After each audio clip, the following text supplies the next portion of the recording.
여러분 안녕하십니까? 오늘은 한국의 이민자 통합과 다문화주의 현실과 과제라고 하는 제목으로 강의를 진행하겠습니다.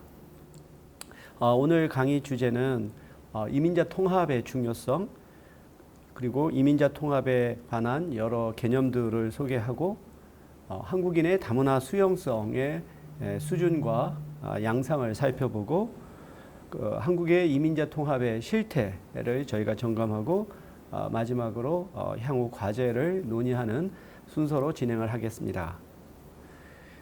이민자 통합이 중요한 이유는 현재 우리가 살고 있는 시대가 이주의 시대라고 할 수 있기 때문입니다. 이주라고 하는 것이 지극히 일상적이고 보편화된 생활이고 최근 들어 코로나19로 인해서 이러한 이주가 잠깐 정체되었지만 우리가 작년만 하더라도 얼마만큼 우리나라 사람들이 해외로 많이 나가서 생활하고 일반 사람에게 있어서 단지 국민 국가라고 하는 경계에서만 살고 있는 것이 아니라 여러 나라에서 생활하고 여러 가지의 정체성을 갖는 그러한 초국가주의 시대를 살고 있습니다. 이렇게 이주민들이 한 나라에 있어서 사회 구성원으로서 많은 비중을 차지하고 있기 때문에 한국과 같은 사회도 더 이상 단일 민족, 단일 문화가 아닌 다민족, 다문화 사회가 되었습니다. 그래서 상이한 문화 배경을 가진 사람들이 함께 살면서 새로운 사회 통합의 원리가 필요하게 되었다라고 말할 수 있겠습니다. 한 사회가 같은 혈통과 또 문화를 갖고 있는 상황에서는 동질성에 기초한 사회 통합이 가능하지만 더 이상 혈통과 민족이 다른 그러한 상황에서는 동질성이 아닌 이 다양성을 어떻게 효과적으로 관리하고 그 가운데서 새로운 하나의 사회 정체성을 만드느냐가 매우 중요해졌다고 할 수 있겠습니다.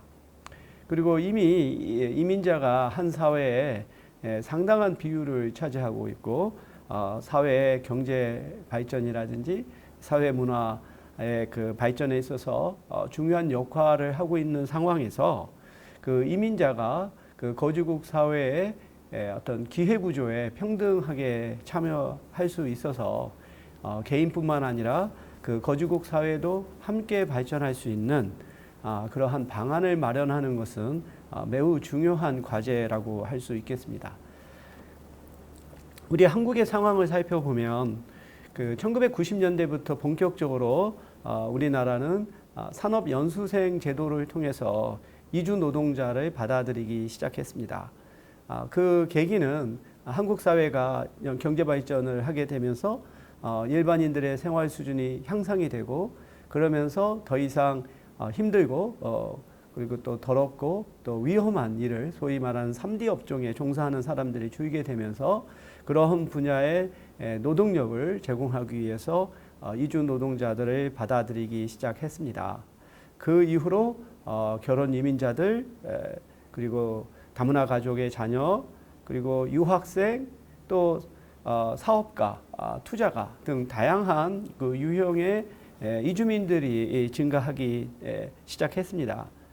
최근 들어서 나타나는 이주의 현상은 더 이상 어떠한 독신 남성의 이주가 아닌 가족 단위의 이주가 늘어났고 그리고 정주형 이민자들이 이제 늘어났다라고 하는 것입니다.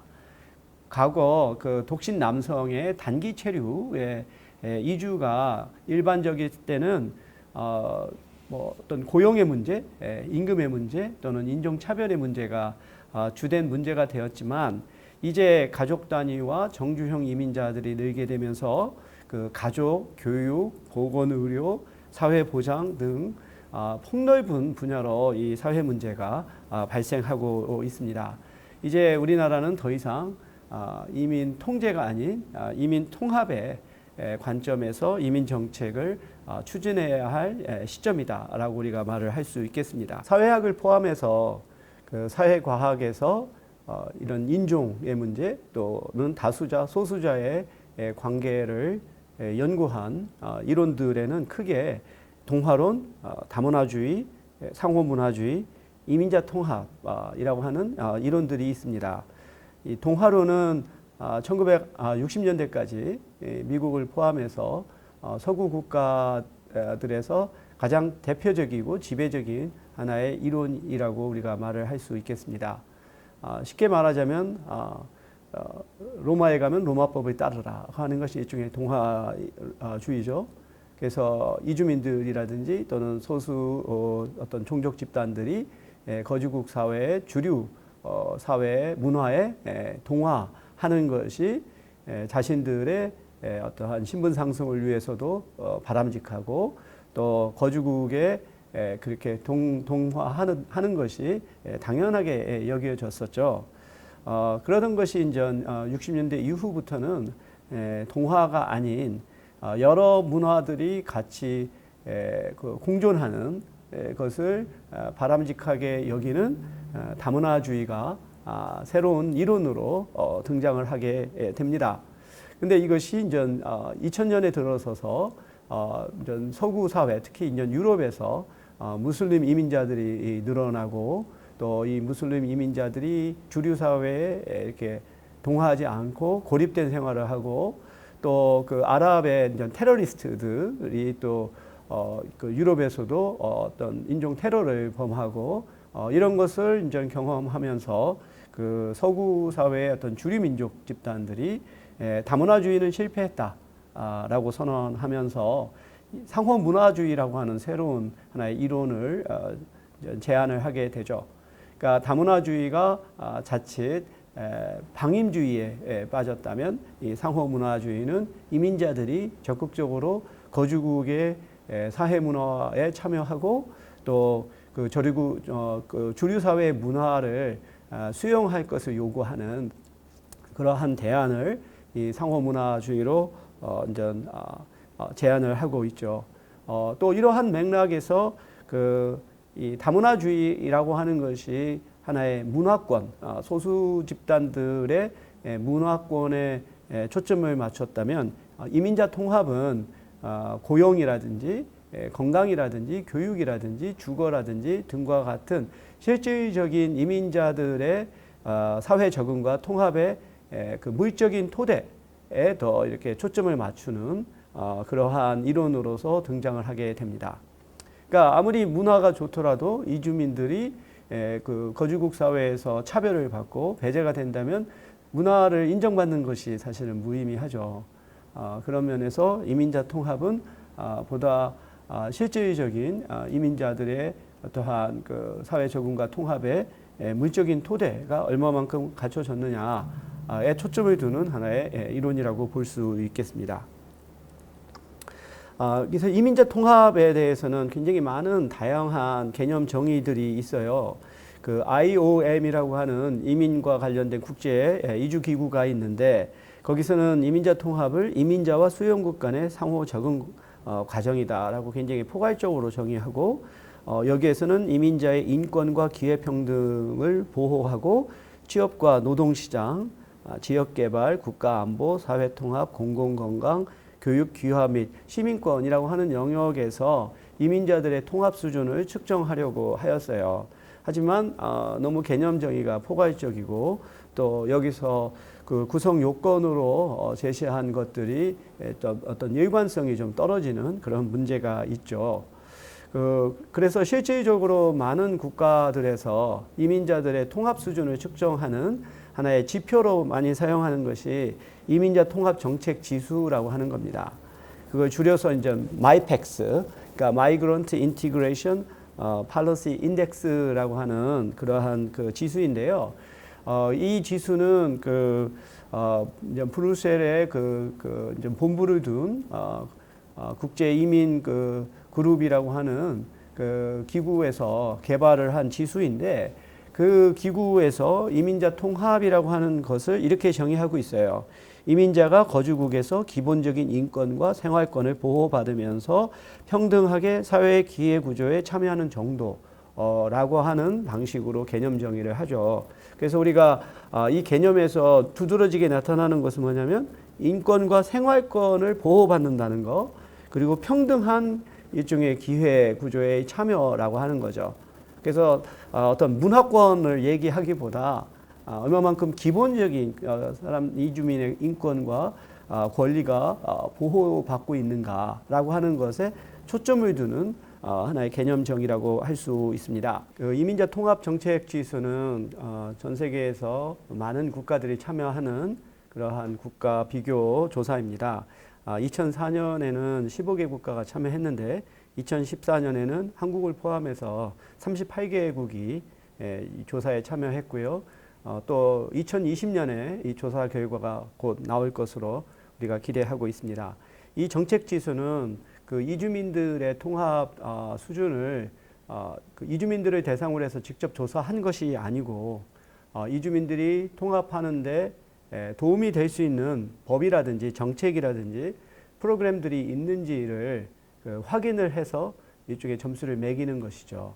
그래서 이민자들이 통합을 촉진할 수 있는 그런 정책이 마련되어 있는가 없는가라고 하는 것을 공식적으로 수집하고 확인할 수 있는 그런 문서들을 가지고 각국의 연구자들이 이걸 조사를 하는 방식으로 측정을 하고 있습니다. 이민자 통합정책 지수에는 8개의 정책 영역이 있고 각 영역별로 또 4개의 하위 차원이 있고 각 또 차원당 3개에서 7개의 문항들이 있어서 나중에 이것의 평균값을 가지고 이민자 통합정책 지수의 값을 계산을 하죠. 그런데 이 마이펙스의 하나의 큰 문제점은 그 통합에 있어서의 어떤 물적인 토대와 관련된 지표들은 있어도 사회 심리적인 영역에서의 그런 측정 지표는 없다라고 하는 거죠. 우리가 통합이라고 할 때 그게 단지 경제적으로 또는 교육적으로 어떤 평등한 기회를 가졌다고 해서 통합이라고 말은 할 수 없죠. 그 이민자가 그 사회의 구성원이라고 하는 그런 소속감을 갖는지 이런 부분도 매우 중요한 건데 이민자 통합정책 지수에서는 그러한 사회 심리적인 영역에 대한 통합을 우리가 측정할 수가 없고 두 번째로는 이민자들의 신분이 굉장히 다양하죠. 그 EU의 경우에서는 EU 회원 국가들 간에 자유로운 이동이 보장이 되는데 그 우리 한국의 경우에서는 이런 이주민들 가운데 그 이주 노동자의 경우는 사실 단기 체류의 목적을 갖고 있어서 이들에게 폭넓은 권리를 보장을 하지 못하고 있죠.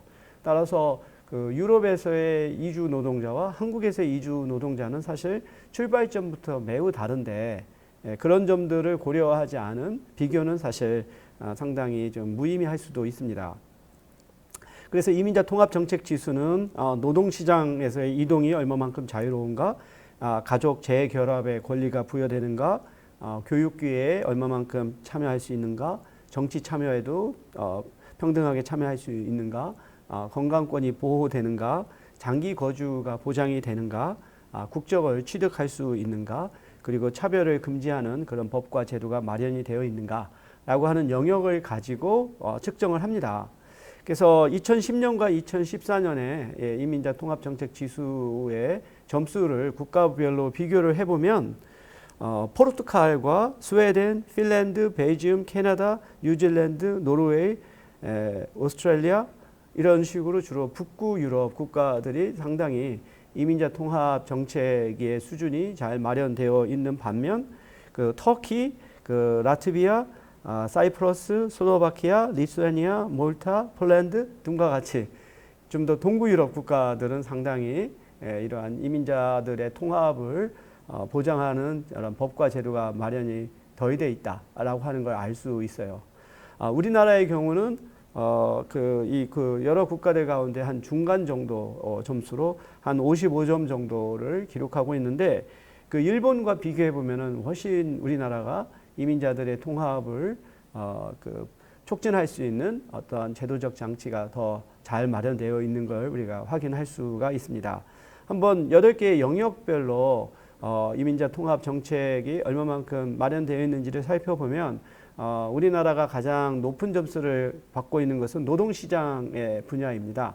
이것은 이제 고용 허가제와 같은 걸 통해서 이주 노동자가 입국할 때 국내 노동자와 동일한 노동자의 지위를 보장받고 있는 것, 또는 그 노동자의 권리를 보장받는 그런 것들, 이런 것들이 이제 우리나라가 노동시장 분야에서 그래도 좋은 점수를 기록을 했고, 반면 우리나라가 상당히 취약한 분야가 그 건강 부분, 그 다음에 그 국적 취득, 이 부분에 있어서는 우리나라가 법적인 또는 제도적인 장치가 좀 덜 마련된 것으로 이렇게 나와 있어요. 그런데 이제 이게 2014년에 이루어진 조사인데 2020년으로 우리가 올라가게 되면 건강 분야에서도 상당한 개선이 있을 것으로 우리가 예측을 하죠. 그래서 이런 이주 노동자들도 국내에서 체류를 한 6개월 이상이 되면 이런 국민건강보험 서비스에 가입을 해야 되고 의료보험의 혜택을 받는 그런 면에서 건강 분야에서 좀 더 개선이 있을 것으로 이제 생각을 하죠. 그리고 국적의 취득의 영역에서도 과거보다 좀 더 이렇게 비록 단기 체류의 목적으로 왔다 하더라도 정주형 이민으로 전환할 수 있는 그러한 장치가 좀 더 이렇게 마련이 되어 있다고 볼 수 있어요. 일본의 경우에서는 우리나라보다 전반적으로 이 법적 제도적 장치가 좀 미비합니다. 특히 노동시장 분야에서도 우리나라보다 점수가 떨어지는데 그 이유는 우리나라와 대만이 고용 허가제와 같은 제도를 통해서 합법적으로 노동자의 신분으로 이민자를 받아들이는 것과 비교해서 일본에서는 여전히 연수생이라고 하는 방식으로 이제 노동자들을 받아들이고 있는 이런 부분에서 점수가 상당히 떨어지고, 교육 분야에서도 굉장히 떨어지죠. 우리나라에서는 이주 아동의 권리 협약을 비준하면서 법적 신분과 상관없이 의무 교육의 혜택을 받을 수 있는 기회를 보장하고 있죠. 네, 일본의 경우에서는 이제 조선인이라고 하는 이렇게 한국 국적을 갖고 있지 않은 우리 총련계의 이제 제일 한인들에게 어떤 교육 기회를 주지를 않고 있죠. 어떤 의무 교육의 혜택도 보장하지 않고, 가장 정말 이런 차별적인 측면이 드러난 것이 코로나19로 상당히 위험이 클 때 전국에 있는 유치원들 또는 초등학교에 마스크를 무료로 보급했는데, 이런 조선계 청년계의 조선계 학교나 유치원에는 마스크를 공급하지 않은 이런 차별적인 조치를 취하는 것을 바라볼 때 여전히 일본이 이러한 이민자나 또 소수 집단들에게 차별적인 하나의 교육 정책을 취하고 있는 것을 알 수 있습니다. 그래서 1900년대 초에 우리나라가 산업 연수생 제도라든지 여러 가지 이민 정책을 도입할 때 일본을 많이 벤치마킹했어요. 근데 이제는 일본이 여전히 그 수준에 머물고 있다면 우리나라는 상당히 좀 더 선진적인 이민 정책을 우리가 실행하고 있다라고 말을 할 수가 있겠습니다. 그래서 이것을 이제 표로 살펴보면 이렇게 노동시장 분야에서 한국이 앞서 있고, 가족 재결합 분야에서, 교육 분야에서, 반면 건강에서는 일본이 좀 더 앞서 있는 것으로 나오지만 다른 전반적인 영역에 있어서 한국이 일본보다는 좀 더 점수를 좋게 이제 받은 것을 알 수 있습니다. 하지만 이민자 통합정책 지수의 한계는 뭐냐? 이거는 앞서 말했던 것처럼 우리가 통합이라고 말할 때 단지 어떤 경제적인 측면에서 어떤 평등한 기회를 가졌다고 해서 우리가 통합되었다라고 볼 수 있겠는가? 그가 그 사회의 구성원이라고 하는 소속감을 갖지 못하고 그 선주민들과 친밀한 유대 관계를 갖지 못한 상태를 우리가 통합이라고 볼 수 있겠느냐라고 하는 거죠. 따라서 우리가 통합을 좀 더 확장시켜서 본다면 사회 심리적인 영역의 통합도 반드시 고려되어야 하는데, 이 이민자 통합 정책 지수의 한계가 기존에 있는 정부 문서들을 통해서 확인하는 거라 이런 사회 심리적인 것은 조사를 하지 않고서는 파악할 수 없죠. 그리고 앞서 말한 것처럼 이민자 신분이 굉장히 다양한데 그것을 고려하지 못한다는 것. 세 번째의 경우는 법과 제도가 존재한다고 해서 그게 이민자 통합이 이루어졌다고 볼 수는 없죠. 그래서 우리가 실제 수준을 측정해야 되는 하나의 과제가 남아 있다고 볼 수 있습니다. 다음으로는 다문화주의에 대해서 한번 살펴보겠어요. 이민자 통합이라고 하는 것이 앞서 말한 것처럼 좀 더 물적인 토대에서의 통합을 의미했다면, 다문화주의는 이런 그 이민자나 또는 소수 민족 집단들이 자신들의 문화와 정체성이 얼마만큼 인정을 받고 존중이 되는가에 관련된 거죠. 그러니까 일종의 이제 문화권과 관련된 거라고 볼 수가 있습니다. 그래서 다문화주의의 개념 역시 굉장히 연구자들마다 다양한 정의가 있는데, 제가 이제 그런 것들을 좀 종합해서 핵심적인 요소들을 뽑아서 정리하자면, 한 사회 내에 다양한 인종이나 민족 집단의 문화를 단일한 문화로 동화시키지 않고 서로 인정하고 존중하면서 공존하게끔 하는 데 목적이 있는 이념 체계 및 사회 정책이다. 우리가 이렇게 정의를 할 수가 있어요. 그래서 다문화주의가 추구하는 목표는 그 한 사회 내에 있는 모든 인종이나 민족 집단들이 문화적 차이와 상관없이 동등한 권리를 가지고 그 정치와 공동생활에 참여할 수 있도록 노력하는 것이고, 그러면서도 동시에 자신들이 속해 있는 국가와 사회에 대한 소속감을 갖게 하려는 것이 다문화주의라는 거죠. 그래서 사실 그 다문화주의는 단지 어떤 문화적 차이를 인정하고 그걸 방임하는 것에 그치지 않고, 그런 문화적 차이, 그런 문화적인 다양성 속에서도 뭔가 하나의 그 통일된 정체성, 소속감을 갖고자 하는 것이 다문화주의의 근본 목표입니다. 근데 이제 다문화주의를 비판하는 학자들은 앞에 것만 보고 그런 통합 노력을 그 관심을 기울이지 않으니까 다문화주의가 하나의 방임이다라고 이렇게, 또는 문화적 상대주의에 빠졌다라고 이렇게 비판하는데, 다문화주의의 목표를 좀 더 우리가 깊이 생각해 보면 그것이 아니다. 다양성을 인정하면서도 그 가운데서 하나의 통일성을 추구하는 것이 다문화주의의 목표라고 우리가 볼 수 있습니다. 그래서 이와 같은 뭐 이론이라든지 또 개념은 우리가 구체적으로 이걸 개념 정의를 하고 그것을 측정하는 지표를 만들어야 비로소 사회과학의 과제가 되는 거죠. 그렇지 않으면 그냥 하나의 사상이나 철학에 머물 수 있겠지만, 사회과학에서 다문화주의를 연구할 때는 우리가 실제 사용할 수 있는 하나의 정의를, 개념 정의를 해야 되고, 그것을 측정할 수 있는 지표를 만들고, 그것에 따라 우리가 객관적으로 비교할 때 비로소 다문화주의라고 하는 것이 사회과학적 연구의 대상이 되는 거죠. 그런 면에서 그 벤틴과 킴리카와 같은 캐나다의 학자들은 다문화주의 정책 지수라고 하는 걸 또 개발을 했습니다. Multiculturalism Policy Index라고 하는 이 지수를 개발해서 이런 것을 우리가 적용을 해서 한 사회에서 얼마만큼 이런 다문화주의 정책을 실천하고 있는지를 측정을 하는 거예요. 그래서 국가를 이 다문화주의가 강한 나라, 중간인 나라, 약한 나라로 이렇게 분류를 하죠. 그래서 이 다문화주의 정책 지수는 세 개의 그룹이 있어요. 하나는 이민자 집단, 두 번째로는 그 원주민 집단, 그 다음에 그 세 번째 집단은 일종의 그 민족 집단, 이렇게 구분해요. 그래서 민족 집단이라고 하는 것은 캐나다의 경우에 퀘벡주에 있는 그 프랑스계 사람들은 하나의 그 캐나다 국민이지만 캐나다를 구성하는 굉장히 강한 하나의 민족 집단으로 하나의 거의 자치, 민족 자치에 해당되는 그러한 권한을 부여받고 있잖아요.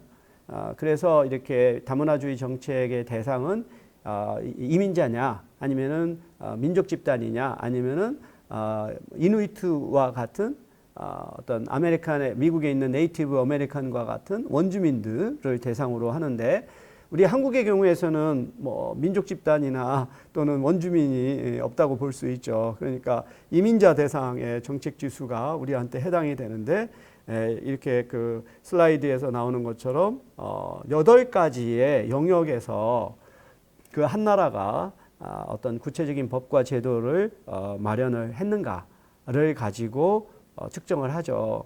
예를 들어서 어떤 헌법이라든지 사법 이런 그 기관에서 다문화주의를 이제 하나의 그 나라의 정신으로 표방을 했는가라고 하는 거죠. 우리나라에서는 다문화주의가 헌법에 표방이 되어 있지 않죠. 우리나라의 헌법은 만약에 우리가 다문화주의의 관점에서 살펴보면 굉장히 민족주의적인 헌법입니다. 그래서 우리나라의 헌법의 하나의 정신을 어떤 3.1운동부터 또는 그 임시정부 상해 임시정부부터 일제강점에 대한 독립운동 그것이 이제 3.1운동으로 이렇게 이어지고 이렇게 하나의 그 민족국가로서 시작했던 이것을 헌법 정신으로 삼고 있고 헌법에서 보호해야 되는 대상은 국민입니다. 근데 이제 우리가 지금 21세기에 이제 어느 한 사회가 더 이상 단일 민족, 단일 문화가 아닌 상황에서 그 헌법의 대상이 국민으로 제한됐다라고 하는 것은 다시 한번 우리가 생각해 볼 하나의 점이라고 생각해요. 왜냐하면 그 사회 구성원이 국민만이 아니거든요. 그래서 많은 선진국가의 헌법은 일종의 그 보편적인 사람을 대상으로 헌법을 정하지 그 나라 국민을 대상으로 헌법을 만들지는 않거든요. 바로 이제 우리가 이런 관점에서도 우리나라의 모든 법 체계의 기본이라고 할 수 있는 헌법에서조차 상당히 민족적이고 국민적이라고 하는 것이 얼마만큼 우리를 이렇게 제약하고 있는가를 우리가 생각해 볼 수 있습니다. 그래서 이 다문화주의 정책 지수를 가지고 한번 국가들 간의 비교를 해보면 이민자의 대상 지수만 살펴보더라도 캐나다와 호주가 가장 강한 나라고 미국이라든지 영국이 이제 중간 정도인 나라, 그다음에 프랑스, 독일, 일본 이런 나라들이 약한 나라로 이렇게 측정이 됩니다. 2010년 보다 더 최근의 통계로 넘어가게 되면 역시 그 호주라든지 캐나다라든지 핀란드, 뉴질랜드, 스웨덴 같은 나라들이 굉장히 국가 정책 차원에서 다문화주의를 보다 적극적으로 추진하는가 하면 미국이라든지 프랑스라든지 독일이라든지 이런 나라들은 좀 그거보다 약한 일본의 경우는 뭐 그 점수가 0점 이것이 1980년부터 2010년까지 전혀 이게 진전이 없는 그러한 나라입니다. 이러한 점이 일본이 보여주는 그 하나의 역사 인식하고도 깊은 관련이 있지 않을까 싶어요. 그리고 여전히 일본에서 우리 그 제일 한인을 대상으로 하는 어떠한 그 혐오 표현이라든지 그 과거 일제가 한국을 포함해서 동남아시아 국가를 식민 지배하고 그 많은 인권을 유린한 것에 대해서 전혀 그 사죄를 하지 않는 이러한 것도 결국은 이제 자신들의 어떤 민족과 국가에 대한 그 맹목적인 헌신이라고 하는 것이 그 사회의 어떤 소수자들에 대한 인정과 관용으로 이어지지 않은 것으로 우리가 해석할 수가 있죠. 이러한 다문화주의 정책 지수를 세계 여러 나라에서 어떻게 진행됐는지를 한번 진단을 해보면 이게 이제 1980년대의 상황입니다.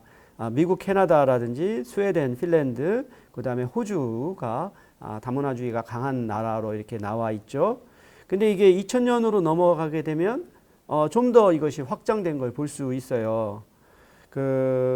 그리고 2010년으로 가면 다문화주의가 중간이었던 나라가 좀 더 강해지거나 또는 다문화주의가 약했던 나라가 중간인 나라로 이렇게 오히려 확장되는 걸 우리가 이 그래프를 통해서 볼 수 있어요. 한번 이 세 개의 하나의 시점을 한번 쭉 하나의 슬라이드에서 살펴보면 이 다문화주의의 일종의 강도가 점차 확장된 걸 우리가 알 수 있죠. 뭐 예를 들어서 2000년에 보면은 이 포르투갈, 스페인 이런 것이 약한 나라였던 것이 중간인 나라로 이렇게 또 성장을 하게 되고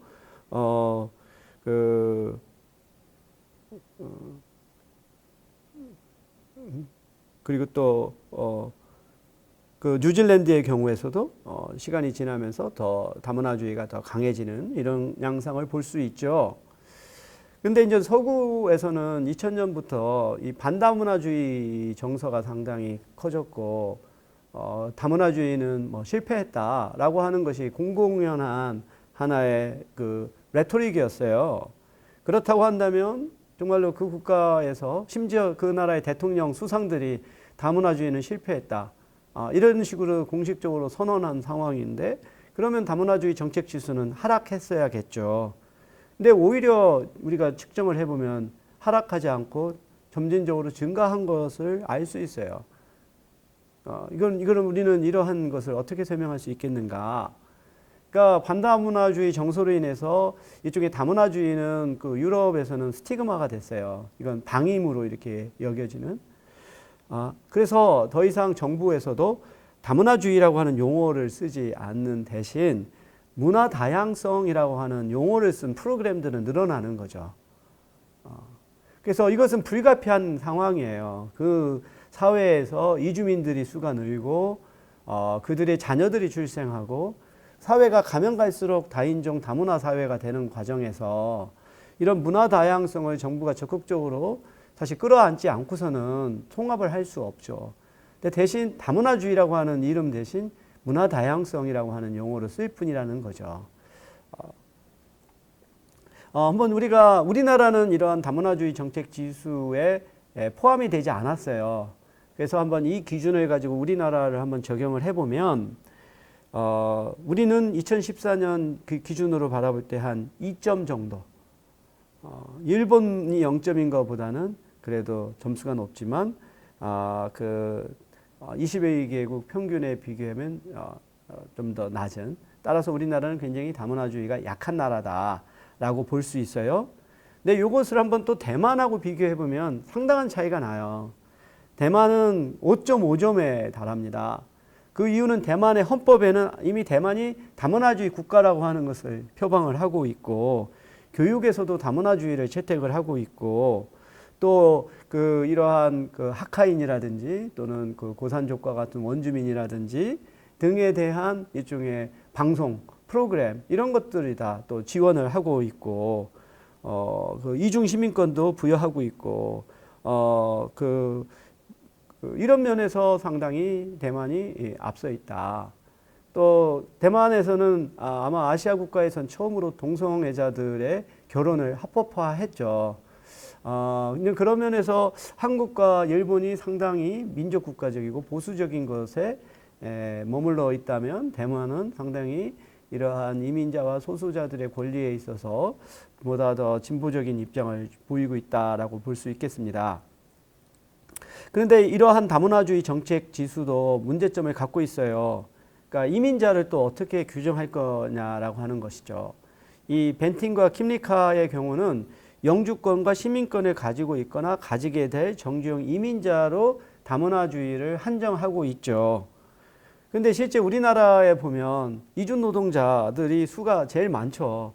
그러니까 우리나라에서 사실 실질적인 다문화의 구성원이 이주 노동자들인데, 그들은 이런 정책 대상에서 배제가 된다라고 하는 그러한 모순이 있는 거죠. 그리고 세 번째로는 이민자 통합 정책 지수와 마찬가지로 다문화주의 정책이 존재했다고 해서 그게 실제로 실천되느냐는 또 별개의 문제인데, 이런 것을 측정하지 못하는 한계가 있다라고 볼 수 있어요. 그래서 이 다문화주의에 있어서 굉장히 중요한 것이 우리가 다문화 수용성이라고 할 수 있어요. 우리가 이 소수자와 다수자의 관계에 있어서 문제의 핵심은 다수자입니다. 소수자가 뭔가 사회의 규범을 지키지 않고 그래서 문제가 발생하는 것이 아니라, 다수자가 소수자를 인정하지 않고 정당한 기회를 부여하지 않음으로써 사회 문제가 발생하는 거거든요. 바로 그게 핵심이 다문화 수용성이라고 볼 수 있어요. 그래서 다문화 수용성은 또 이것 역시 여러 연구자들마다 다양한 방식으로 정의가 되는데, 저는 이렇게 이제 정의를 해요. 다문화 사회로의 변화와 서로 다른 인종과 문화적 배경을 가진 집단을 한 사회의 구성원으로 받아들이는 수용의 정도다라는 거죠. 다시 말해서 한국 사회가 다문화 사회로 변화하는 것을 긍정적으로 수용을 하고 또 우리와 다른 혈통과 문화를 가진 사람을 사회 구성원으로 받아들이려고 하는 정도가 다문화 수용성이다라고 하는 거죠. 근데 이런 다문화 수용성은 왜 중요하냐면 이것은 상당히 포괄적인 개념이거든요. 그러니까 다문화 사회로의 변화라든지 또는 외국인 이주민에 대한 상당히 좀 일반적인 태도가 다문화 수용성인데 이와 같은 좀 더 포괄적인 태도가 개별 외국인이나 이주민 집단에 대한 태도 그리고 그들과의 관계를 맺으려고 하는 정도 그리고 그들을 지원하는 정책을 수용하는 것에 영향을 미치기 때문이죠. 그래서 이 정부 정책이라고 하는 것은 저는 종종 바다 위에 떠 있는 배라고 얘기를 해요. 이 바다에 해당되는 것이 여론이죠. 국민들의 여론이 그 정책을 지지하지 않으면 아무리 그 배를 그 운전하는 선장이 뭐 고군분투해도 한 걸음도 나갈 수가 없어요. 따라서 정부 정책에 있어서 사실 굉장히 중요한 부분은 그 정책을 국민들이 얼마만큼 수용하느냐거든요. 따라서 한국 정부가 보다 더 전향적인 이민 정책을 수립하고 이행하려고 해도 일반 국민들이 그걸 수용해야만 그게 실현이 가능한 거죠. 그런 것이 일종의 다문화 수용성이라고 할 수 있어요. 그래서 우리나라 일반 국민이 이런 다문화 사회로의 변화라든지 외국인이나 이주민을 얼마만큼 수용하려고 하느냐. 이것이 사실은 하나의 그 개인 수준에서의 태도와 행동에 영향을 줄 뿐만 아니라 정부 정책에도 영향을 미친다라고 하는 거죠. 그 다문화 수용성에 대해 조사는 사실 많은 개인 연구자나 또는 그 연구기관들에 의해서 이루어졌어요. 저 자신도 여러 번 이러한 국민 정체성, 다문화 수용성 조사를 했어요. 근데 이제 저는 개인 연구자다 보니까 좀 더 가능하면 그러니까 수업에서 소개할 거는 좀 국가기관에 의한 공식력 있는 그 조사 결과를 한번 소개하려고 합니다. 여성가족부가 2012년, 15년, 18년에 일반 국민을 대상으로 다문화 수용성 조사를 실시를 했어요. 이거는 성인 남녀 4,000명이고 전국 규모의 일종의 확률 표본이기 때문에 조사 결과를 우리가 좀 더 일반화하기가 좀 더 용이하죠. 이 조사 항목에서는 굉장히 다양한 주제들에 대해서 조사를 했어요. 근데 우리가 이 조사가 유용한 것이 어떠한 동일한 하나의 개념 정의와 또 문항들을 조사했기 때문에 시기적인 변화를 우리가 추적을 할 수 있다라고 하는 거죠. 그래서 이러한 그 국민 다문화 수용성 조사에서는 다문화 수용성을 크게 세 가지의 차원으로 나눠요. 다양성, 관계성, 보편성. 그리고 각각의 차원을 또 구성하는 또 그 8가지의 영역이 있고 또 8가지 영역을 측정하는 세부 문항들이 있죠. 이런 것들을 우리가 종합하고 각 항목별로 어떤 중요도에 따라 가중치를 부여를 한 그것이 다문화 수용성 점수가 돼요. 제가 자세한 내용은 이제 생략을 하고 여러분이 이제 그 구글에서 2018년 국민 다문화 수용성 조사를 이렇게 검색하면 이거 다운로드 받을 수가 있습니다. 한번 조사 결과의 어떤 주요한 내용을 소개하자면 이게 2012년에는 51.17이었던 것이 15년에 53.95로 상승했다가 이것이 다시 52.81로 이게 하락을 했어요. 이게 지속적으로 상승한 게 아니라 상승했다가 이것이 최근 들어서 떨어졌다는 거죠. 이것을 한번 차원별로 한번 또 살펴보았더니 이 보편성의 영역은 계속 증가한 반면 이 다양성과 관계성 영역에서는 2012년부터 2015년까지는 증가했다가 2018년에 다시 감소하는 영역을 보이는데 그 여기에서 굉장히 두드러진 부분은 뭐냐면 그 거부 회피 정서라든지 고정관념 및 차별과 같은 이러한 좀 더 보편성에 해당되는 이런 부분들 또는 다양성과 해당되는 부분들에 대해서는 우리 국민들이 수용도가 높아요. 그런데 이러한 외국인 또는 이주민과 이렇게 교류하려고 하는 의지라든지 이러한 외국인이나 이주민이 한국의 문화에 동화해야 된다라고 하는 생각이 더욱더 강해진다라고 하는 거죠. 이것은 사실 다문화 수용성과 배치가 되는 거죠. 그 좀 자세한 내용은 이 표에 소개했으니까 살펴보면 되겠는데요. 그래서 그 앞에서 내왔던 것과 같은 맥락인데 일반적이고 보편적인 사회적 바람직성을 측정하는 세계 시민 행동의 의지 이런 것은 계속 증가해요. 그리고 또 그 이 외국인이나 이주민을 차별해서는 안 된다. 와 같은 하나의 좀 규범적인 면에서는 개선이 이루어졌지만 이런 소수 집단과 교류하겠다라고 하는 것은 줄어들고 또 이주민들이 한국의 사회문화에 동화해야 한다라고 하는 것은 더욱더 높아졌다라고 하는 거죠. 그러니까 서로 좀 상반된 모습을 보여주지만 이것이 다문화 수용성이 일관된 방향으로 개선된 건 아니다라고 보는 거죠. 그리고 제가 여러 차례 수행했던 그러한 다문화 수용성 조사의 하나의 주요 결과들을 살펴보면 우리나라 사람들은 1990년대에 이주 노동자나 결혼 이주 여성에 대해서는 온정적인 태도를 가졌던 것이 2010년을 넘어서부터는 상당히 냉담적인 태도로 변했다는 거죠.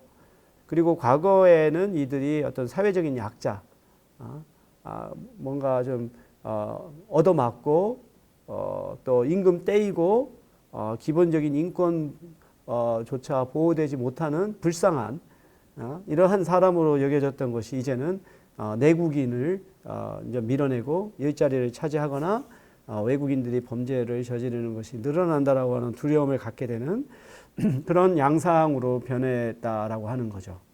그리고 결혼 이주 여성의 경우도 과거에는 정말로 그 못된 남편한테 구타당하고 불쌍한 존재였다고 한다면 지금 일반 국민들은 이러한 그 결혼 이주 여성이나 다문화 가족에 대한 지원이 지나치게 많다, 예산이 낭비다라고 생각하고 또 그럴 돈이 있으면 왜 우리 정작 한국 사회의 어떤 내국인들 가운데 소외계층들은 돌보지 않느냐라고 하는 역차별의 문제가 또 부상하고 있죠. 그래서 우리 사회에서 이제 다문화라고 하는 건 하나의 사회적인 스티그마가 됐어요.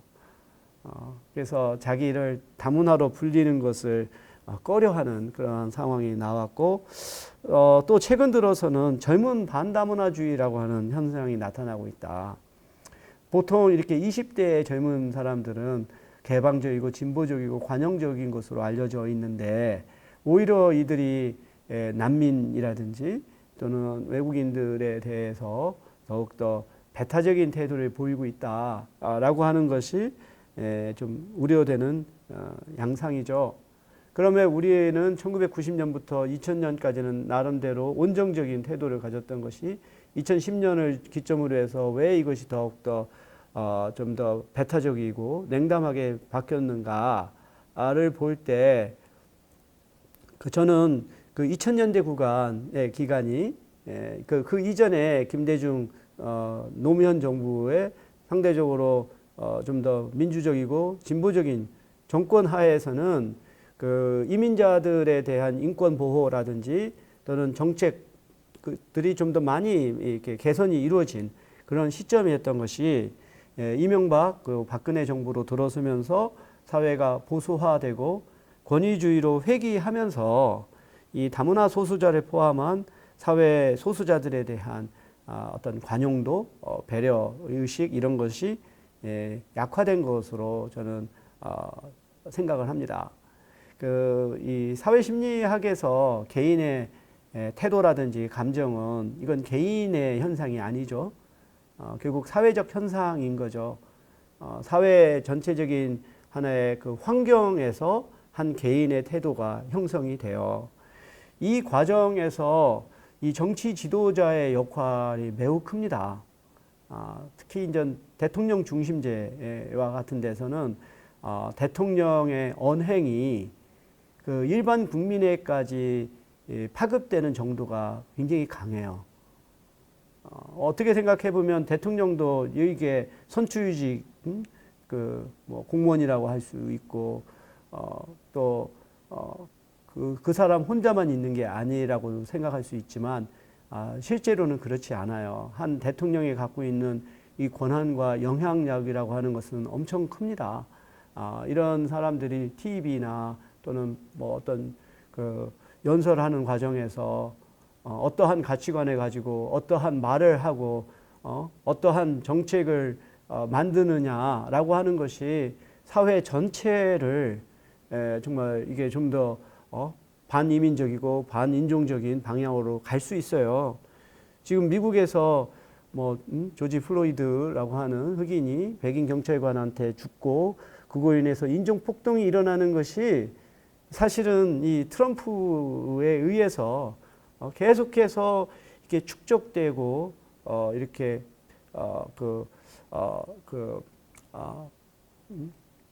확장되었던 어떠한 그 백인들이 흑인에 대한 인종 차별적인 이 태도들 이런 것들이 결국은 이렇게 폭발했다고 볼 수 있습니다. 그래서 결국은 어느 그 행정부가 집권하느냐라고 하는 것이 그게 좀 상당한 기간 지속됐을 경우 그게 국민 여론에 영향을 미치고 그것이 이제 여러 분야에도 영향을 미치겠지만 이런 이민자라든지 또는 소수자들에게 대한 일반 국민들의 태도를 형성하게 만들어요. 이제는 우리나라 국민의 거의 5%가량이 이주 배경의 사람들이고 또 건설업이라든지 또는 서비스업 분야에서는 사실 이런 외국인과 또 내국인 간의 경쟁이 현실화되어 가고 있거든요. 그리고 또 특히 미디어에서 이런 우리 중국 동포라든지 외국인들의 범죄가 보다 더 센세이셔널하게 보도되는 것들이 사람들이 범죄에 대한 두려움을 증폭하게 되는 계기가 되죠.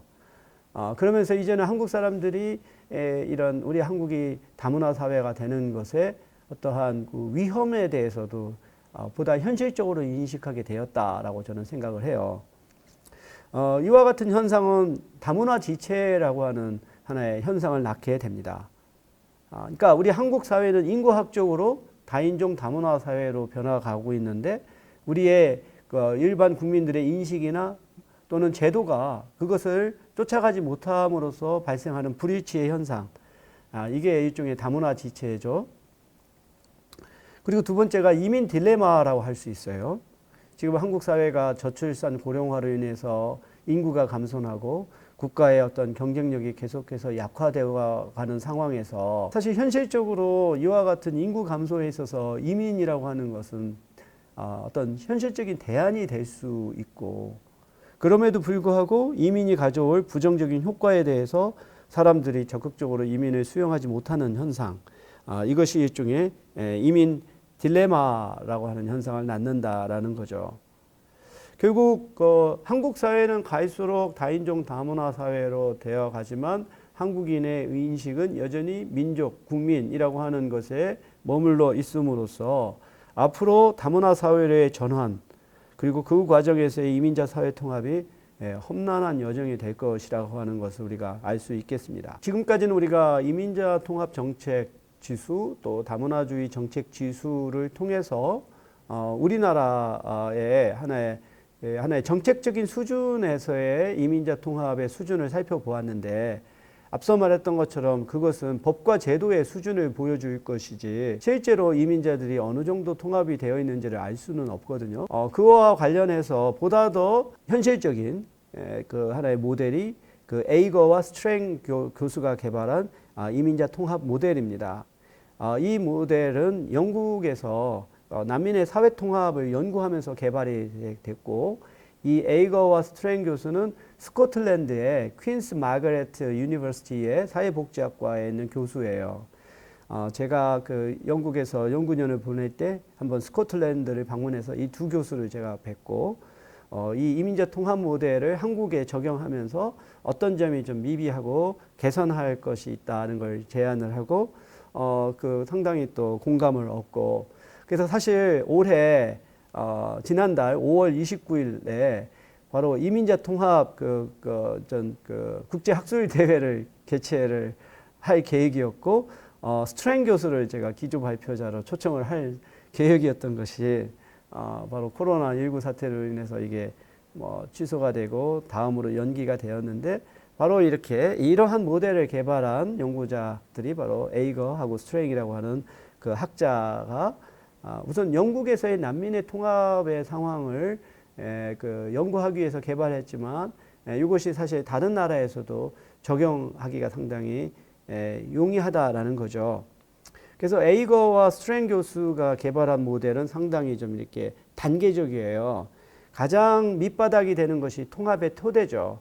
그래서 이민자가 그 사회에 통합할 수 있는 법적인 지위를 갖고 있느냐에서 출발을 하고 두 번째가 이민자가 거주국의 언어, 문화적인 지식을 갖고 있는지 그들이 그 거주국의 기회구조에 평등하게 안전하게 참여할 수 있는지 그리고 세 번째는 사회적 관계를 얼마만큼 잘 맺고 있는지 이런 것들이 잘 성공적으로 결합이 되면 고용이라든가 주거라든가 교육이라든가 보건 면에서 통합이 순탄하게 이루어질 것이다라고 예측을 하는 거죠.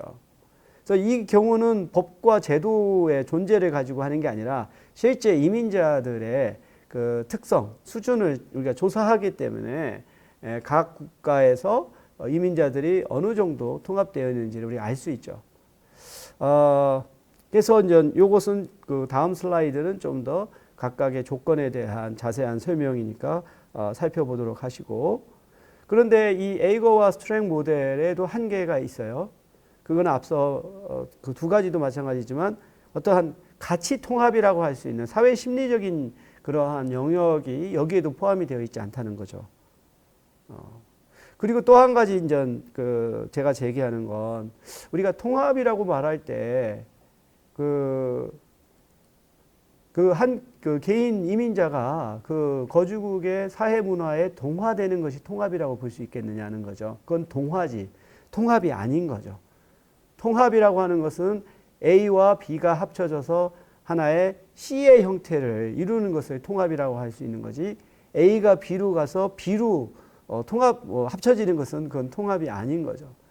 그런 면에서 저는 이런 문제 제기를 하는 거예요. 에이거와 스트랭 모델이 개인 수준의 통합을 측정하는 장점이 있지만 역시 거기에도 가치 통합이라고 하는 영역이 빠져 있다라고 하는 거. 그리고 어떠한 다문화 그 수용성이라고 하는 부분이 이 모델에는 없다는 거. 이러한 문제 제기를 하면서 저는 다문화적 이민자 통합 모델을 제안을 합니다. 이것은 제가 개발해낸 개념이에요. 어떻게 보면 이민자 통합 모델과 그리고 다문화주의 모델을 결합한 거라고 볼 수 있죠. 양쪽에서의 장점. 그러니까 이민자 통합 모델의 장점은 그 이민자의 어떤 물적인 통합, 그걸 저는 체계 통합이라고 부르는데 이민자가 거주국 사회의 체계에 얼마만큼 통합이 되어 있는가를 측정하는데 상당히 유용하죠. 반면 다문화주의 모델은 그 이주민의 문화와 정체성이 얼마만큼 인정받고 있느냐. 그러니까 사실 두 모델은 그 일종의 그 우선순위가 다르다고 볼 수 있는데 저는 두 가지가 다 같이 필요하다, 다 같이 중요하다라고 보고 이것을 하나의 결합한 것을 가장 이상적인 형태의 통합이라고 봐요. 그래서 이렇게 문화 다양성이 얼마만큼 인정되고 존중되는지 거주국 문화에 얼마만큼 또 이들이 수용하려고 하는지 기회가 평등하게 보장되는지 소속감을 갖는지 선주민과 유대 관계를 갖는지를 이렇게 보다 더 종합적으로 보고자 했다는 거죠. 그래서 저는 이 모델을 확장을 했어요. 처음에 에이거 스트랭 모델에서는 이 심리 문화라고 하는 영역이 없었죠. 근데 거기에 제가 심리 문화라고 하는 영역을 넣어서 소속감이라든가 신뢰감이라든가 다문화 수용성이라고 한 걸 넣었고, 또 보다 더 최근의 연구에서는 정치 참여라고 하는 또 영역도 넣었어요. 사실 이주민들이 정치 참여는 또 중요합니다. 왜냐하면 이주민들이 그 사회 정치에 참여해서 투표를 할 수 있고, 또 어떠한 선출이 될 수 있다라고 하는 건 결국은 정치적인 역량을 쌓는다는 거죠. 아무리 그들이 경제적으로 역량을 갖고 있어도 정치력을 갖고 있지 못하면 보호를 받을 수 없어요.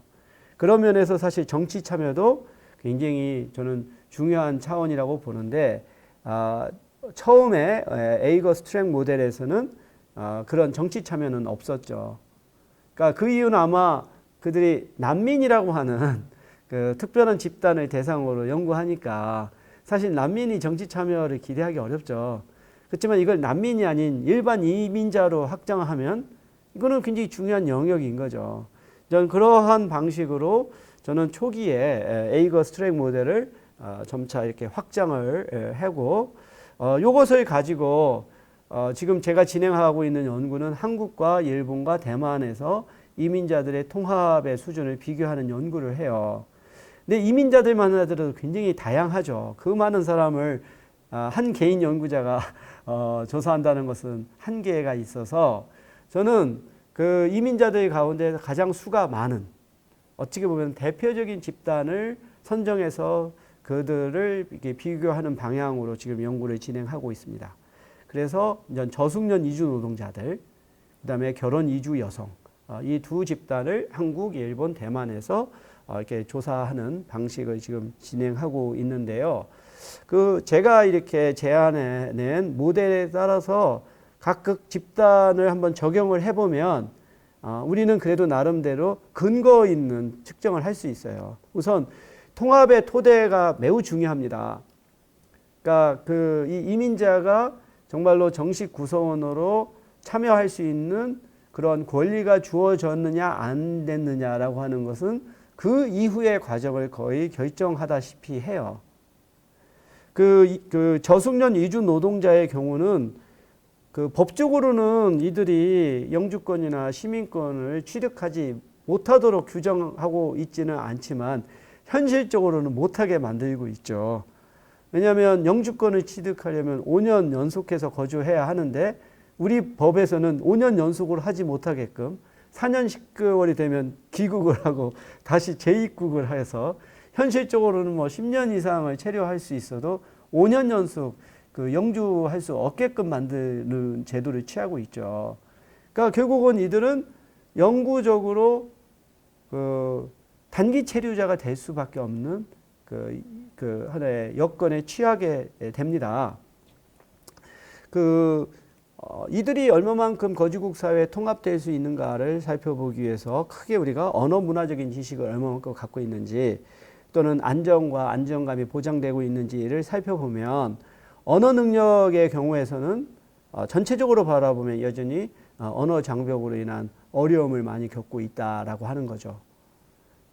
이들이 이제 고용 허가제를 통해서 국내로 들어오려면 일정 수준 이상의 한국어 능력을 갖고 있어야 되지만, 그것은 거의 형식적인 수준이고 어떤 일상생활을 하는데 충분한 수준의 한국어 능력이 부족하고, 또 한국어를 배울 수 있는 어떤 여건이 그렇게 잘 갖춰져 있지 않습니다.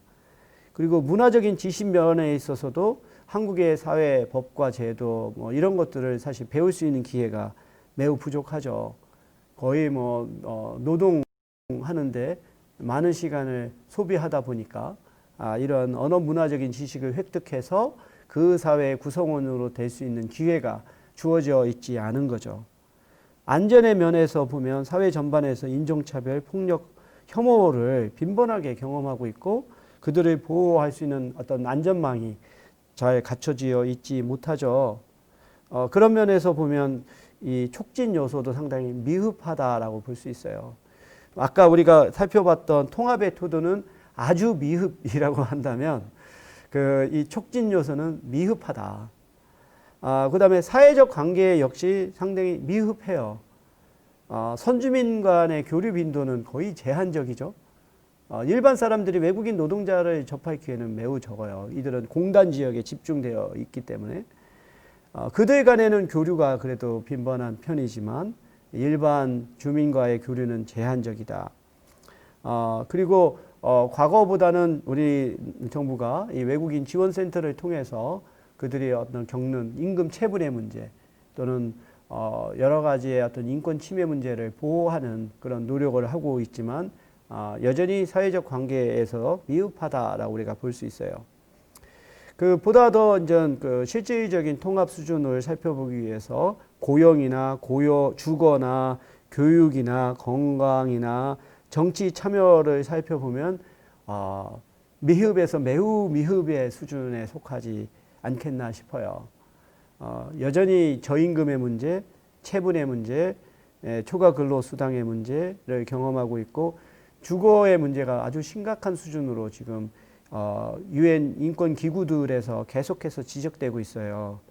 어떤 특히 이제 심각한 게 농촌 지역에서 계절 노동자로 일하는 사람, 온전한 주거가 아니라 비닐하우스에서 생활하는 경우가 많고요. 인종차별철폐위원회에서 한국의 이주민의 권리에 대한 권고 사항에서 보면 가장 심각하게 지금 발생하고 있는 문제가 어업 분야에서 종사하는 외국인 근로자들입니다. 그들이 이제 배를 타고 장기간 이렇게 항해를 하고 어업에 종사하다 보면 굉장한 노동 강도뿐만 아니라 안전의 위협에 노출되어 있고 또 한국인 선주나 선장이나 또 종업원들에게 의한 언어나 신체적인 폭력이 심각하고 그리고 이런 어업에 종사하는 사람들은 어떤 고용 허가제와 같은 법의 보호를 받지 못해요. 이것은 거의 하나의 선언법과 같이 하나의 국내의 하나의 어떠한 관행 이런 것에 적용이 되지 어떤 법적인 어떤 고용 허가제와 같은 노동법과 같은 것에 보호를 받지 못하다라고 하는 거죠. 그런 면에서 체계 통합에서도 미흡해서 아주 미흡하다라고 우리가 볼 수가 있고 가치 통합에서도 마찬가지죠. 이주 노동자들에 대한 우리 한국인들의 태도를 살펴보아도 그렇고 이들의 어떤 다문화 수용성이라고 하는 부분은 더욱이 더 보호받고 있지 못하다. 그래서 저숙련 이주 노동자들의 한국 사회에서의 이민자 통합의 수준은 미흡에서 매우 미흡한 수준이고 그것의 가장 근본적인 원인은 그들이 단기 체류라고 하는 하나의 어떤 노동력을 제공하고 그들은 한국 사회의 하나의 구성원이라고 아니라고 생각하는 것. 그것이 사실은 이 모든 문제의 출발점인 거죠.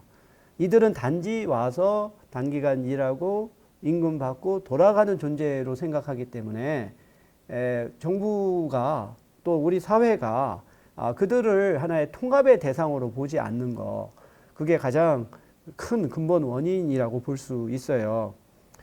결혼 이주 여성은 좀 다른 양상을 보입니다. 우선 이들은 대한민국의 국민의 배우자 그리고 어머니로서 앞으로 후속 세대를 이쪽에 양육하는 그러한 역할을 부여받고 있잖아요. 그러니까 이들은 보다 적극적으로 국민으로 포섭이 되는 대상이라고 볼 수 있어요. 그러면서 한국인 만들기 프로젝트가 진행된다고 볼 수 있어요. 한국인의 이쪽에 후속 세대를 이들이 이제 길러내야 되는 역할이기 때문에 한국인으로서 어떤 정체성과 또 문화적 지식을 가져서 자녀들이 뒤떨어지지 않게끔 교육해야 된다라고 하는 그런 생각을 갖고 있는 거죠. 그러다 보니까 이주 노동자와 비교해서 아주 적극적인 하나의 국민 만들기 프로젝트의 대상이 되는 거예요. 그래서 3년이 지나면은 간이 귀화를 통해서 시민권을 취득할 수가 있고 하는 편리성이 보장이 되어 있죠.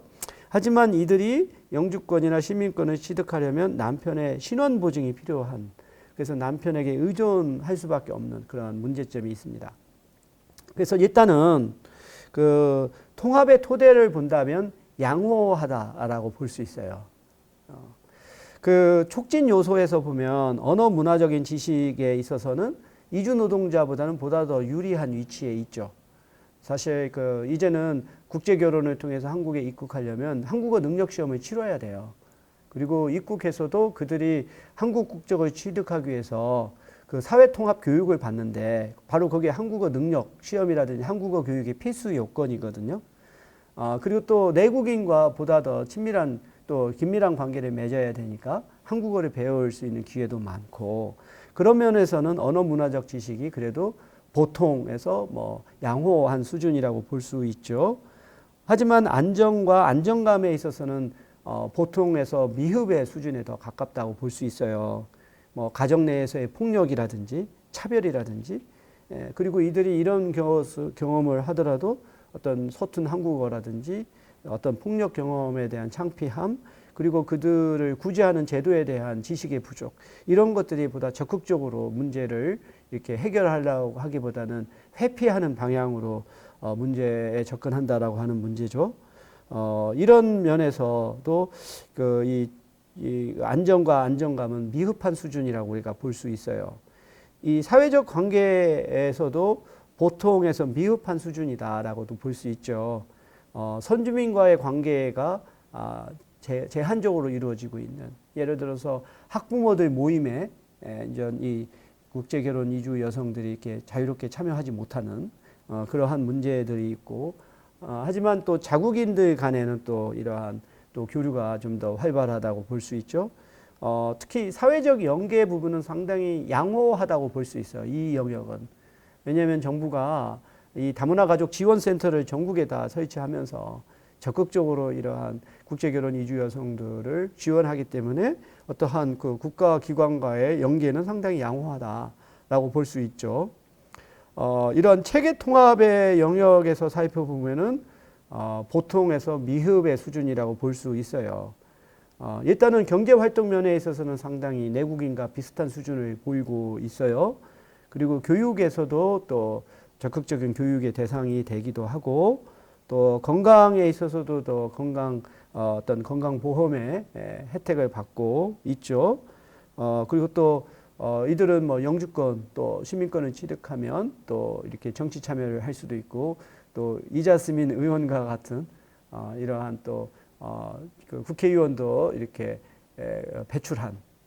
그러니까 그것 보면 참 그렇잖아요. 우리나라에 지금 이런 국제 결혼 이민자들의 수가 한 30만 명인데, 그 이주 노동자의 수는 한 80만 명, 90만 명에 달한다고 볼 수 있죠. 근데 이제 30만 명이 안 되는 그 결혼 이주 여성은 국회의원을 배출했다고 한다면, 그 이주 노동자는 법적으로 할 수가 없는 거고, 탈북민의 경우에서는 그 국내에 3만 명 정도입니다. 3만 3천 명 정도. 근데 탈북민이 그 국회의원이 벌써 2번이 됐잖아요.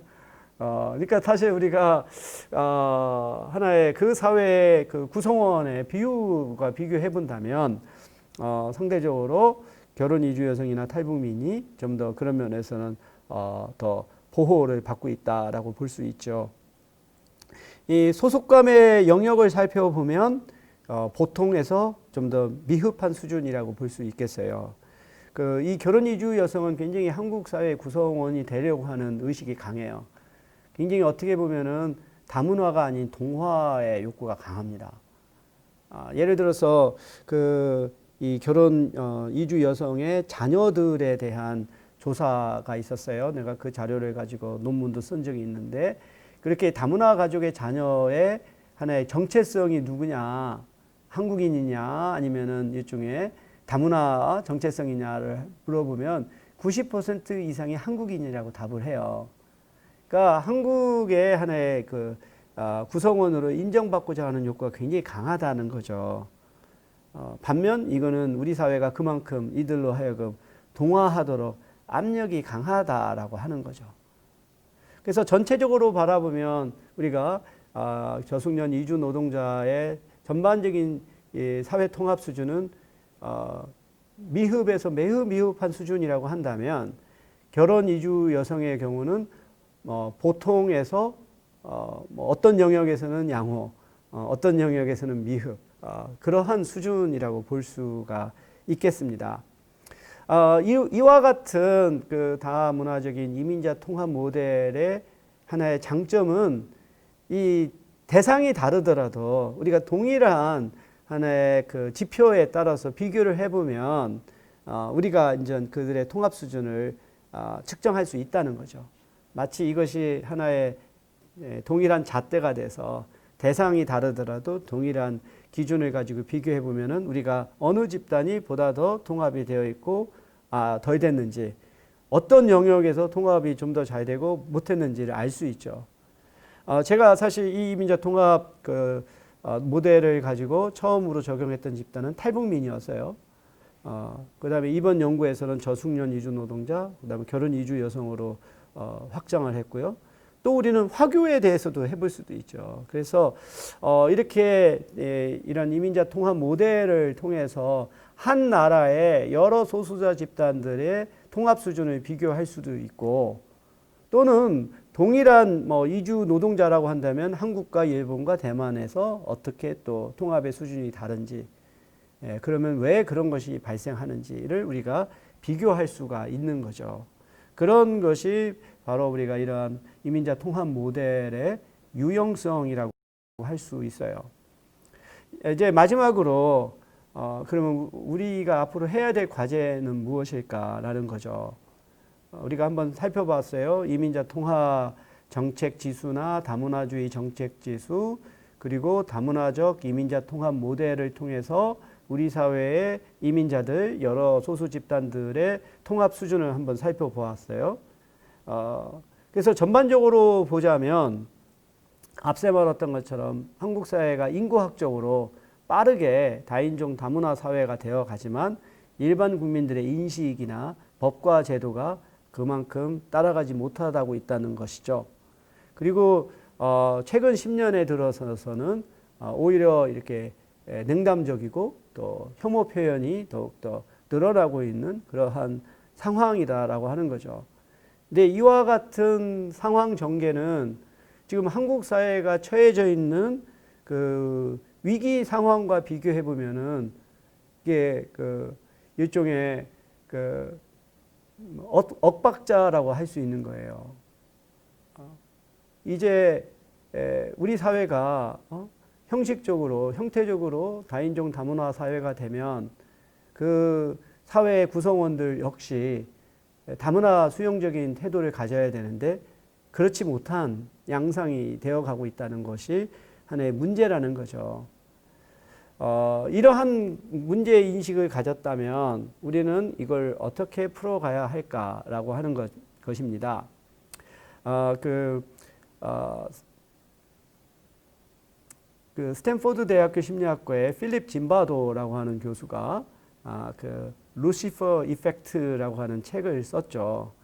그래서 이 책에서는 처음에 자기가 1960년대에 스탠포드 감옥 실험에서 했던 것처럼 일반 사람들을 모아놓고 어느 그룹은 간수 역할을 하고 어떠한 그룹은 그 죄수 역할을 하게 했을 때 이게 단지 실험이라고 하는 것을 알고 있었음에도 불구하고 점차 시간이 지나서 마치 사람들이 자기의 역할을 실제로 인식을 하고 간수가 정말 이 죄수들을 폭행을 하고 침해하는 이런 실태로 전환돼서 나중에는 정말로 심각한 상황으로 되니까 중단을 했었던 게 있었죠.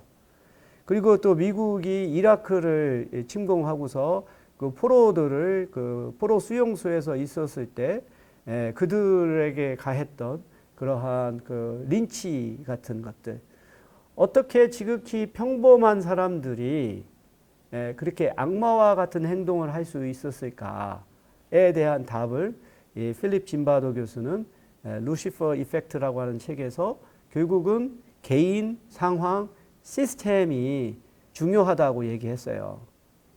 개인이 갖고 있는 편견이나 고정관념과 같은 거, 그리고 어떤 그 감옥 실형과 같은 상황 또는 포로 수용소와 같은 상황, 이것이 결국은 한 개인으로 하여금 집단 규범에 순응하게끔 만드는, 하지만 보다 더 근본적인 요인은 시스템이라고 하는 거죠. 그러한 상황을 조장하고 그리고 그것을 용인하는, 유지하는 시스템이 결국은 보다 근본적인 원인이라는 거예요.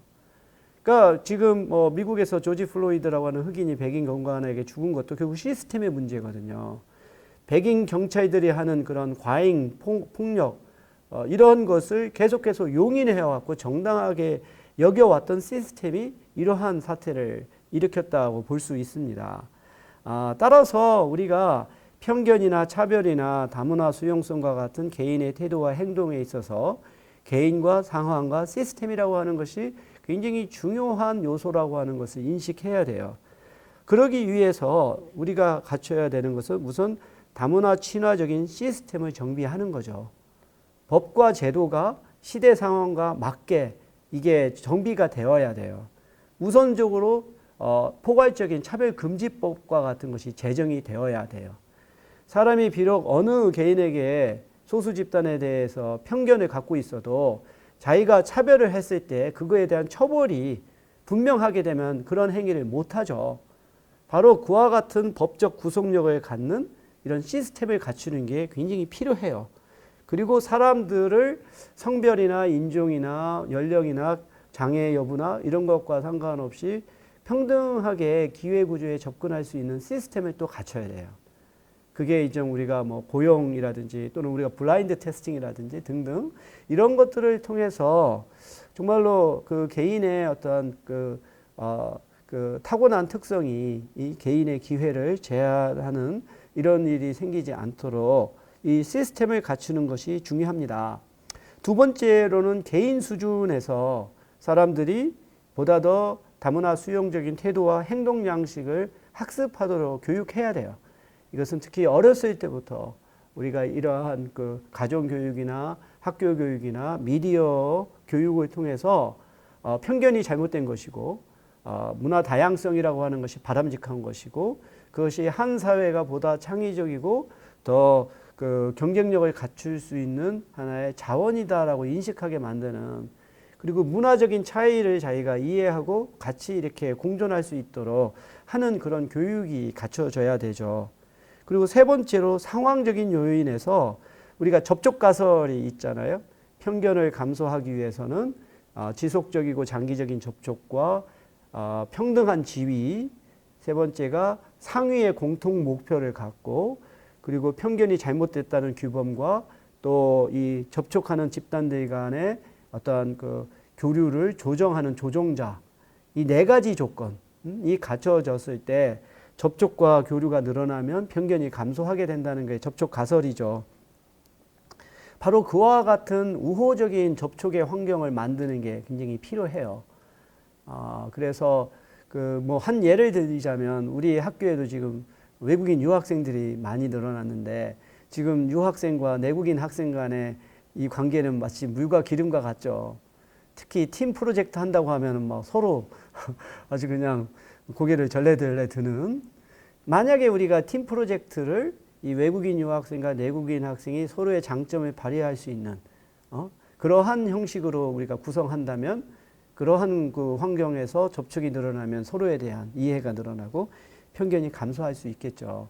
바로 이렇게 사회적 차원에서의 시스템의 정비, 그리고 개인 차원에서의 어떠한 다문화 교육, 반차별 교육, 그리고 세 번째로 어떠한 그 우호적인 환경에서의 접촉을 증진하는 이 세 가지가 갖춰져야 돼요. 그리고 이것을 사실 실천을 해야 할 시기라고 볼 수 있습니다. 끝으로 저는 이런 것의 모든 출발점은 사회 성원권에 대한 우리의 인식에 달려 있다고 봐요. 그러니까 누가 우리 사회의 구성원이냐에 대한 인식이 결국은 이주 노동자에게는 단기 체류의 권리만 부여하고, 그다음에 결혼 이주 여성의 경우는 그 뭔가 국민이 될 수 있는 권리를 부여하는 것이고, 합법적인 이주자는 오케이 하지만 미등록 외국인은 그 어떠한 기본적인 권리를 보장할 수 없다라고 생각하는 거죠. 그런데 지금 우리 사회에서 사회를 구성하는 사람들이 반드시 국민만 있냐, 그리고 합법적인 신분만을 갖고 있는 사람만 있냐라고 하는 거죠. 실제로 지역 사회에서 보면 그들은 법적 신분과 상관없이 우리 지역 경제에 굉장히 중요한 역할을 감당하고 있고, 그렇다고 한다면 그들은 뭔가 기본적인 권리를 부여받아야 되는 거죠.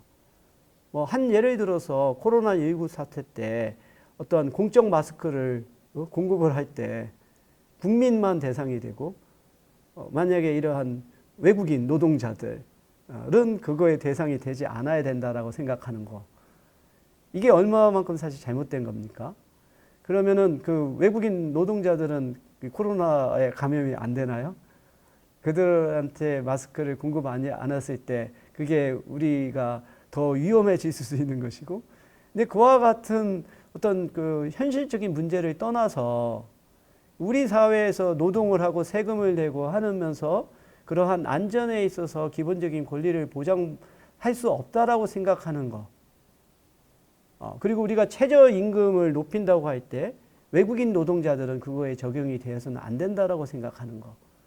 그게 결국은 우리 한국의 국민들의 인식 속에는 모든 법적인 권리는 국민에게 주어져야 된다라고 하는 생각이 너무 강하게 있다라고 생각해요. 그래서 이 시점에서는 보다 보편적인 인간이라고 하는 기준에서 우리가 사회 성원권을 재해석을 하고, 그거에 기초하여서 하나의 그 기본적인 권리를 부여하는 방식으로 우리가 새롭게 상상을 해야 하지 않나. 그런 데서 출발을 해야 사실은 뭐 법과 제도가 나오는 것이고, 교육이 이루어지는 것이고, 접촉이 이루어지는 것이죠. 그래서 저는 수업을 마무리하면서 지금까지 우리는 너무나도 당연히 여겼던 사회 성원권이라고 하는 것, 그 다음에 권리라고 하는 부분을 더 이상 국민이라고 하는 것에 제한하지 않고 우리 사회의 실질적인 구성원, 저는 일종의 주민이 그런 것과 적합한 개념이 될 수 있다고 봐요. 그래서 주민과 같이 보다 더 일반적이고 보편적인 성원권에 기초해서 사람들에게 기본적인 권리를 부여하는 그런 것에서 시작을 하는 게 다음 단계로도 우리가 넘어갈 수 있지 않을까 생각을 합니다. 이것으로 제 강의를 마치도록 하겠습니다.